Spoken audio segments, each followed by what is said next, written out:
ನಮಸ್ತೆ dear students, welcome back to our YouTube education channel. ಇವತ್ತಿನ ಈ ವಿಡಿಯೋದಲ್ಲಿ 6ನೆಯ ತರಗತಿಯ ನನ್ನ ದೇಶ ನನ್ನ ಜನ ಅನ್ನುವಂತಹ ಪದ್ಯದ ಪ್ರಶ್ನೋತ್ತರಗಳನ್ನ ನೋಡೋಣ. ಓಕೆ, ಸೊ ಇಲ್ಲಿ ಲೇಖಕರ ಪರಿಚಯ ಆಗಿರ್ಬೋದು, ಪದಗಳ ಅರ್ಥ ಇರ್ಬೋದು, ನಿಮ್ಮ ಪುಸ್ತಕದಲ್ಲಿ ಇದೆ, ಟೆಕ್ಸ್ಟ್ ಬುಕ್ಕಲ್ಲಿ. ಓಕೆ, ಚೆನ್ನಾಗಿ ನೋಟ್ ಮಾಡ್ಕೊಳ್ಳಿ. ಓಕೆ, ಇಲ್ಲಿ ನಾನು ಅಭ್ಯಾಸವನ್ನು ಶುರು ಮಾಡ್ತಾ ಇದ್ದೀನಿ. ನಮ್ಮ ಚಾನಲ್ನ ಮೊದಲನೇ ಬಾರಿಗೆ ನೀವು ನೋಡ್ತಾ ಇದ್ದರೆ ನಮ್ಮ ಚಾನಲ್ನ ಸಬ್ಸ್ಕ್ರೈಬ್ ಮಾಡ್ಕೊಳ್ಳಿ. ಹಾಗೆ ಆಲ್ ಅನ್ನೋ ನೋಟಿಫಿಕೇಷನ್ ಸೆಲೆಕ್ಟ್ ಮಾಡಿಕೊಂಡ್ರೆ ನಾವು ಅಪ್ಲೋಡ್ ಮಾಡೋ ಎಲ್ಲ ನೋಟ್ಸ್ಗಳು ನಿಮಗೆ ಬೇಗ ಬಂದು ತಲುಪತ್ತೆ, ಒಂದು ವಿಡಿಯೋನು ಮಿಸ್ ಆಗಲ್ಲ ಅಂತ ಹೇಳ್ತಾ. ಓಕೆ, ಹಾಗೆ ಈ ವಿಡಿಯೋ ಕೆಳಗಡೆ ಒಂದು ಲೈಕ್ ಬಟನ್ ಕಾಣಿಸ್ತಿದೆ, ದಯವಿಟ್ಟು ವಿಡಿಯೋಗೆ ಒಂದು ಲೈಕ್ ಮಾಡಿ. ಈ ವಿಡಿಯೋ ನಿಮ್ಗೆ ಇಷ್ಟ ಆಗಿದ್ದರೆ ಮತ್ತು ಈ ವಿಡಿಯೋನ ನಿಮ್ಮ ಫ್ರೆಂಡ್ಸ್ಗೂ ಶೇರ್ ಮಾಡಿ, ಅವ್ರಿಗೂ ಸಹಾಯ ಆಗಲಿ ಅಂತ ಹೇಳ್ತಾ. ಡಿಯರ್ ಫ್ರೆಂಡ್ಸ್, ವಿಡಿಯೋನ ಎಲ್ಲೂ ಸ್ಕಿಪ್ ಮಾಡದೆ ಪರಿಪೂರ್ಣವಾಗಿ ನೋಡಿ, ಚೆನ್ನಾಗಿ ನೋಟ್ಸ್ ಮಾಡ್ಕೊಳ್ಳಿ ಅಂತ ಹೇಳ್ತಾ. Thank you so much for visiting our channel. ನೋಡಿ, ಫಸ್ಟ್ ಏನಿದೆ, ಕೆಳಗಿನ ಪ್ರಶ್ನೆಗಳಿಗೆ ಒಂದು ವಾಕ್ಯದಲ್ಲಿ ಉತ್ತರಿಸಿ. ಮೊದಲ ಪ್ರಶ್ನೆ, ಕಣವಿಯವರು ತನ್ನ ದೇಶ ಮತ್ತು ಜನರನ್ನು ಏನೆಂದು ಭಾವಿಸಿದ್ದಾರೆ? ಕಣವಿಯವರು ತಮ್ಮ ದೇಶದ ದೇಶ ಮತ್ತು ಜನರನ್ನು ತನ್ನ ಮಾನ ಪ್ರಾಣ ಎಂದು ಭಾವಿಸಿದ್ದಾರೆ. ಎರಡನೇ ಪ್ರಶ್ನೆ, ಕವಿ ಕಣವಿಯವರು ನನ್ನ ದೇಶ ನನ್ನ ಜನ ಪದ್ಯದಲ್ಲಿ ಋಣದ ಬಗ್ಗೆ ಏನೆಂದು ಹೇಳಿದ್ದಾರೆ? ಉತ್ತರ, ಕವಿಯು ಪದ್ಯದಲ್ಲಿ ಋಣವನ್ನು ತೀರಿಸಲು ನನಗೆ ಆಗುವುದಿಲ್ಲ ಎಂದು ಆತಂಕವನ್ನು ವ್ಯಕ್ತಪಡಿಸಿದ್ದಾರೆ.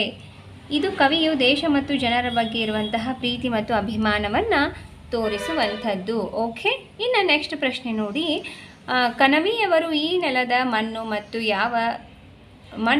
ಮತ್ತು ಬೆಳೆ ಯಾವ ಬಣ್ಣದಲ್ಲಿವೆ ಅಂತ ಹೇಳಿದ್ದಾರೆ. ಓಕೆ, ಕಣವಿಯವರು ಈ ದೇಶದ ನೆಲದ ಮಣ್ಣು ಮತ್ತು ಬೆಳೆ ಕೆಂಪು ಮತ್ತು ಹಸಿರು ಬಣ್ಣದಲ್ಲಿ ಎಂದಿದ್ದಾರೆ.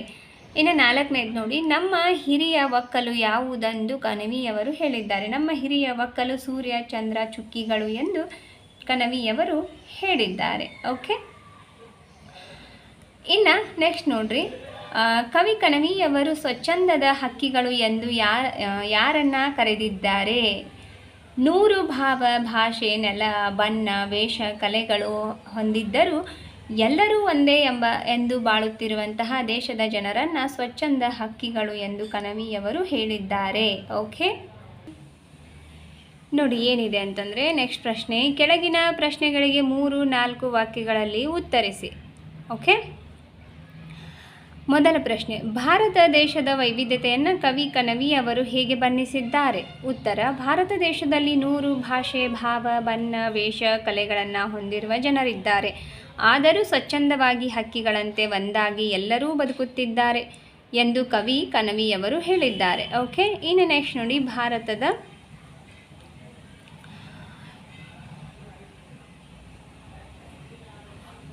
ಕಣವಿಯವರು ಭವಿಷ್ಯದ ಒಡಲಿಗೆ ನೀಡಿರುವ ಸಂದೇಶ ಏನು ಅಂತ ಇದೆ. ಹಿಂದೆ ಆಗಿ ಹೋದ ಕಹಿ ಘಟನೆಗಳನ್ನು ಮರೆತು ಇಂದಿನ ಜೀವನವನ್ನು ಸಂತೋಷದಿಂದ ನಡೆಸುತ್ತಾ ಮುಂದಿನ ಬದುಕನ್ನು ಉಜ್ವಲಗೊಳಿಸಬೇಕೆಂದು ಕಣವಿಯವರು ಭವಿಷ್ಯದ ಒಡಲಿಗೆ ಸಂದೇಶವನ್ನು ನೀಡಿದ್ದಾರೆ. ಮೂರನೆಯ ಪ್ರಶ್ನೆ, ಕಣವಿಯವರು ಸಮೃದ್ಧ ಬಾಳು ಹೇಗೆ ಉಂಟಾಗಬೇಕು ಎಂದಿದ್ದಾರೆ? ಉತ್ತರ, ಮೂಕರಂತೆ ಬದುಕುವ ದನಿಯಿಲ್ಲದ ದುರ್ಬಲರನ್ನು ಎಲ್ಲರೂ ಕೈ ಹಿಡಿದು ಎತ್ತಬೇಕು.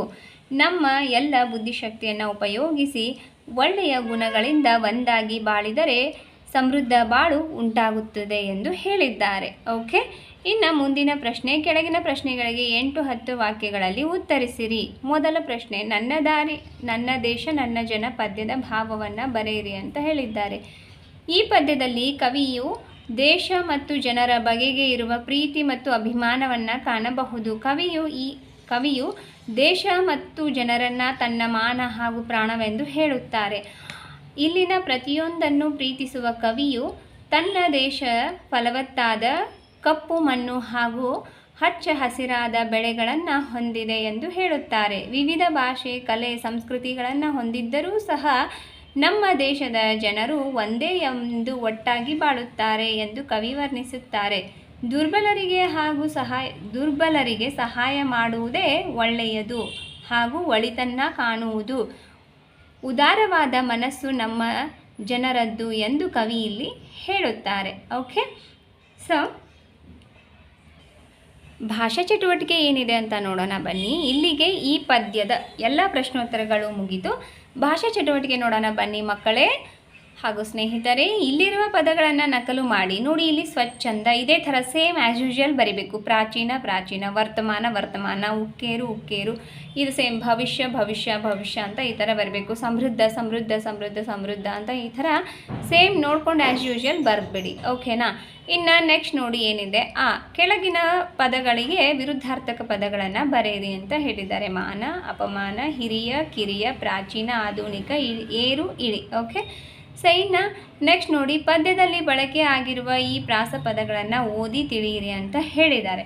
ಓಕೆ, ಪುಸ್ತಕದಲ್ಲಿದೆ, ಚೆನ್ನಾಗಿ ನೋಡಿ ಓದಿ. ಹಾಗೆ ಇನ್ನು ನೆಕ್ಸ್ಟ್ ಪೇಜ್ ನೋಡಿ ಏನಿದೆ ಅಂತ. ಓಕೆ,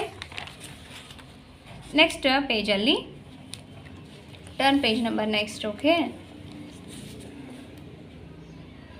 ನೆಕ್ಸ್ಟ್ ಪೇಜಲ್ಲಿ ಏನು ಕೊಟ್ಟಿದ್ದಾರೆ ನೋಡಿ. ಇಲ್ಲಿ ಕೆಲವೊಂದಿಷ್ಟು ಪದಗಳನ್ನ ಕೊಟ್ಟಿದ್ದಾರೆ. ಓಕೆ, ನೀವು ಇಲ್ಲಿ ನೋಡಿ ಏನಿದೆ, ಈ ಕೆಳಗಿನ ಪದಗಳು ಸಂಸ್ಕೃತದಿಂದ ಕನ್ನಡಕ್ಕೆ ಬರುವಾಗ ಆಗಿರುವ ಬದಲಾವಣೆಗಳನ್ನು ಗಮನಿಸಿ ಅವುಗಳನ್ನು ತತ್ಸಮ ತದ್ಭವಗಳು ಎಂದು ಕರೆಯುತ್ತಾರೆ. ಓಕೆ, ಇವುಗಳು ತತ್ಸಮಗಳು, ಇವು ತದ್ಭವಗಳು. ಓಕೆ, ಸಂಸ್ಕೃತದಿಂದ ನೋಡಿ, ಸಂಸ್ಕೃತದಿಂದ ಕನ್ನಡಕ್ಕೆ ಬಂದಾಗ ಪದಗಳು ನೋಡಿ ಹೇಗಿರ್ತದೆ ಅಂತ. ಓಕೆ, ಯಾವುದು ಆಸ್ ಯೂಶುವಲ್ ಸಂಸ್ಕೃತ ಇದೆ ಅದು ತತ್ಸಮ, ಅದು ರೂಪ ಬದಲಾವಣೆಯಾಗಿ ಬಂದದ್ದು ತದ್ಭವ. ಓಕೆ, ಇನ್ನು ನೆಕ್ಸ್ಟ್ ನೋಡಿ, ಇಲ್ಲಿ ಈ ಕೆಳಗಿನ ಪದಗಳನ್ನು ಬಿಡಿಸಿ ಬರೆಯಿರಿ ಅಂತ ಹೇಳಿದ್ದಾರೆ. ಉಕ್ಕೇರಲಿ, ಉಕ್ಕು ಪ್ಲಸ್ ಏರಲಿ. ಭವಿಷ್ಯದೊಡಲಿಗೆ, ಭವಿಷ್ಯದ ಪ್ಲಸ್ ಒಡಲಿಗೆ. ಓಕೆ, ಇನ್ನು ನೆಕ್ಸ್ಟ್ ನೋಡಿ, ಎದ್ದೇಳು, ಎದ್ದು ಪ್ಲಸ್ ಏಳು. ಓಕೆ, ಸಾರಿ, ಎದ್ದೇಳಿ, ಎದ್ದು ಪ್ಲಸ್ ಏಳಿ. ಓಕೆ, ಇನ್ನು ನೆಕ್ಸ್ಟ್ ನೋಡಿ, ಇಲ್ಲಿರುವ ಪದಗಳನ್ನು ನಿಮ್ಮ ಸ್ವಂತ ವಾಕ್ಯದಲ್ಲಿ ಬಳಸಿ ಬರೆಯಿರಿ ಅಂತ ಇದೆ. ಓಕೆನಾ? ಒಂದನೇದು ಋಣ. ಉತ್ತಮ ತಂದೆ ತಾಯಿ ಋಣ ತೀರಿಸಲು ಸಾಧ್ಯವಿಲ್ಲ. ಉತ್ತಮ ತಂದೆ ತಾಯಿ. ಓಕೆ, ಕೆಲವೊಂದು ತಂದೆ ತಾಯಿಗಳಿರ್ತಾರೆ, ಬೇಡ ಅದು ಮಾತಾಡೋದು. ಓಕೆ, ಆ ಥರದವ್ರಲ್ಲ. ಓಕೆ, ಎಲ್ಲ ತಂದೆ ತಾಯಿಗಳ ಋಣ ಅಂತ ಇರಲ್ಲ. ಓಕೆ, ದೇವರಂತ ಹೇಳಬೇಕಾದ್ರೆ ಆ ದೇವತೆಗಳಿಗಿರಬೇಕಾದಂತಹ ಗುಣಗಳಲ್ಲಿ ಒಂದಾದರೂ ಇದ್ದರೆ ಅಂಥ ತಂದೆ ತಾಯಿಗಳ ಋಣ ಮಾತ್ರ ತೀರಿಸೋದಕ್ಕಾಗಲ್ಲ. ಮಿಕ್ಕಿದ ತಂದೆ ತಾಯಿಗಳದ್ದೇನೂ ಋಣ ಇರಲ್ಲ. Don't think about damn. Okay, ಇನ್ನು ನೋಡಿ ನೆಕ್ಸ್ಟ್, ಸ್ವಚ್ಛಂದ. ಸ್ವಚ್ಛಂದವಾಗಿ ಹಾರುವ ಪಕ್ಷಿಗಳು ನೋಡಲು ಬಲು ಚಂದ. ಓಕೆ, ಅಂದರೆ ಸ್ವಚ್ಛಂದ ಅನ್ನುವಂತಹ ಪದ. ಓಕೆ, ಜೀವ ಕಳೆ. ದ್ಯಾಟ್ ಮೀನ್ಸ್ ಕೆಲವೊಂದು ತಂದೆ ತಾಯಿಗಳು ತಮ್ಮ ಸ್ವಾರ್ಥಕ್ಕೋಸ್ಕರ ಮಕ್ಕಳನ್ನೇ ಬಲಿ ಕೊಡುವಂತಹ ತಂದೆ ತಾಯಿಗಳಿರ್ತಾರೆ. ಹಾಗಾದರೆ ಅಂಥ ತಂದೆ ತಾಯಿಗಳ ಋಣದ ಮಾತೇ ಬರಲ್ಲ. ಓಕೆ, ಹಾಗಾಗಿ ನಾನು ಹೇಳಿದೆ, ಯಾಕಂದರೆ ನೀವು ನೋಡಿರ್ತೀರ ಸಾಕಷ್ಟು ಸಮಾಜದಲ್ಲಿ ಎಂತೆಂಥ ತಂದೆ ತಾಯಿ ಅಂದರೆ ಇರ್ತಾರೆ ಅಂತ. ಓಕೆ, ಎಲ್ಲ ತಂದೆ ತಾಯಿಗಳು ದೇವರಾಗಕ್ಕಾಗಲ್ಲ. ಗುಡಿಗೆ ಹೋಗೋ ಎಲ್ಲ ಮನುಷ್ಯ ಒಂದು ಸಲ ಹೋದ ಕಲ್ಲ ದೇವಸ್ಥಾನಕ್ಕೆ ದೇವರ ಮೂರ್ತಿಯಾಗಿ ಪೂಜೆ ಪಡ್ಕೊಳ್ಳೋಕೆ ಶುರು ಆಗುತ್ತೆ. ಬಟ್ ಪ್ರತಿದಿನ ದೇವಸ್ಥಾನಕ್ಕೆ ಹೋಗೋ ಮನುಷ್ಯ ಒಂದು ದಿನಾನೂ ಮನುಷ್ಯನಾಗಿ ಬದಲಾಗಲಿಲ್ಲ. ಒಂದು ಭಗವಂತನಿಗೆ ತನ್ನನ್ನು ತಾನು ಒಪ್ಪಿಸ್ಕೊಳ್ಳಿಲ್ಲ. ಓಕೆ, ಅದು ತಾಯಿ ಅಂದರೆ ಅರ್ಥ ಇದೆ. ಓಕೆ, ಒಳ್ಳೆ ತಂದೆ ತಾಯಿ, ಉತ್ತಮ ತಂದೆ ತಾಯಿ ಋಣ ಮಾತ್ರ ತೀರಿಸೋದಕ್ಕೆ ಸಾಧ್ಯ ಇಲ್ಲ. ಓಕೆ, ಇನ್ನು ನೋಡಿ, ಎಷ್ಟೋ ಜನ ತಂದೆ ತಾಯಿಗಳಿರ್ತಾರೆ ತಮ್ಮ ಸ್ವಾರ್ಥಕ್ಕೋಸ್ಕರ ಮಕ್ಕಳನ್ನೇ ಯಾವ ಹಂತಕ್ಕೆ ಬೇಕಾದರೂ ಏನು ಬೇಕಾದ್ರೂ ಮಾಡುವಂತಹ ಮಕ್ಕಳು ಇರ್ತಾರೆ. ಓಕೆ, ಹೋಗಲಿ ಬಿಡಿ. ಈಗ ನೆಕ್ಸ್ಟ್ ನೋಡಿ, ಜೀವಕಳೆ. ಸಕಾಲಕ್ಕೆ ಮಳೆ ಆದ್ದರಿಂದ ಪ್ರಕೃತಿಯಲ್ಲಿ ಜೀವಕಳೆ ಬಂದಿದೆ. ಓಕೆ, ಇನ್ನು ನೆಕ್ಸ್ಟ್ ನೋಡಿ, ಸಮೃದ್ಧಿ. ನಮ್ಮ ಉತ್ತಮ ಮೌಲ್ಯಗಳು ನಮ್ಮ ಬದುಕಿಗೆ ಸಮೃದ್ಧಿಯಾಗಿವೆ. ಓಕೆ, ಇನ್ನು ನೆಕ್ಸ್ಟ್ ನೋಡಿ, ವರ್ತಮಾನ. ಉತ್ತಮ ಸಾಧನೆಗೆ ವರ್ತಮಾನದ ಬಳಕೆ ಅಗತ್ಯ. ಓಕೆ, ಉತ್ತಮ ಸಾಧನೆಗೆ ವರ್ತಮಾನದ ಬಳಕೆ. ವರ್ತಮಾನ ಅಂತಂದರೆ ಏನು? At the present moment. Okay, what you have, present situation, present time, that is the most important, most precious. Time is a very precious. Okay, so that ವರ್ತಮಾನ ಅಂತಂದರೆ ಈಗ ಪ್ರೆಸೆಂಟ್ ಆಗಿರುವಂತಹ ಮೂಮೆಂಟ್ಸ್. ಓಕೆ, ಪ್ರೆಸೆಂಟ್ ಇರುವಂತಹ time. Okay, and next ನೋಡಿ, ಇಲ್ಲಿ ಕೆಲವೊಂದಿಷ್ಟು ಒಗಟುಗಳನ್ನ ಕೊಟ್ಟಿದ್ದಾರೆ. ಈ ಒಗಟುಗಳನ್ನ ಬಿಡಿಸ್ರಿ ಅಂತ ಹೇಳಿದ್ದಾರೆ ಅವರು. ಓಕೆ, ಅದರ ಆಪ್ಷನ್ಸ್ಗಳನ್ನು ಇಲ್ಲಿ ಕೊಟ್ಟಿದ್ದಾರೆ, ಸುಳುಗಳನ್ನ. ಓಕೆ, ನೋಡಿ ಏನಿದೆ, ಕಟ್ಟೆಯ ಮೇಲೆ ಕಟ್ಟೆ, ಅದರ ಮೇಲೊಂದು ಕಂಬ, ಕಂಬದ ಮೇಲೆ 2 ದೀಪ, ದೀಪದ ಮೇಲೊಂದು ಕಟ್ಟೆ, ಕಟ್ಟೆಯ ಮೇಲೆ ಹುಲ್ಲು, ಅದೇನೆಂದು ಹೇಳುವಿರಾ? ಇಲ್ಲೇನಿದೆ, ಮುಖ, ನದಿ, ಆಕಳು ಅಂತ ಇದೆ.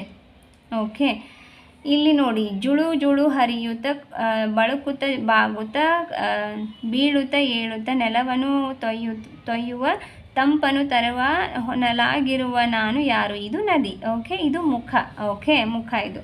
ಕಟ್ಟೆಯ ಮೇಲೆ ಕಟ್ಟೆ, ಅದರ ಮೇಲೊಂದು ಕಂಬ. ಕಂಬ ಅಂದರೆ ಮೂಗು ಅಂತ ಅರ್ಥ. ಕಟ್ಟೆ ಮೇಲೆ ಕಟ್ಟೆ ಅಂತಂದರೆ ಅದು ತುಟಿಗಳು ಅಂತ ಅರ್ಥ. ಕಂಬದ ಮೇಲೆ 2 ದೀಪ ಅಂತಂದರೆ ಕಣ್ಣುಗಳು. ದೀಪದ ಮೇಲೊಂದು ಕಟ್ಟೆ ಅಂತಂದರೆ ಅದು ಹನಿ. ಓಕೆ, ಇದು ಹನೆ ಅಂತ ಅರ್ಥ ಆಗ್ತದೆ. ಇದು ಕಟ್ಟೆಯ ಮೇಲೆ ಹುಲ್ಲು, ಅದೇನಂತಂದರೆ ಅದು ತಲೆಯಲ್ಲಿರ್ತಕ್ಕಂತಹ ಕೂದಲು. ಓಕೆ, ಇನ್ನು ನೆಕ್ಸ್ಟ್ ಆಕಳದ್ದು ನೋಡಿ. ಕಾಡನ್ನು ಸುತ್ತುತ್ತಾ ಹುಲ್ಲನ್ನು ಮೇಯುತ್ತಾ ಹಾಲನ್ನು ನೀಡುತ್ತಾ ರೈತನ ಹರಸುತ್ತಾ ನಿಂತವನಾರು. ಓಕೆ, ಆಕಳು. ಇಲ್ಲಿಗೆ ಈ ಪಾಠದ ಎಲ್ಲ ಪ್ರಶ್ನೋತ್ತರಗಳು ಆ್ಯಕ್ಟಿವಿಟೀಸು ಮುಗೀತು ಈ ಪದ್ಯದ್ದು.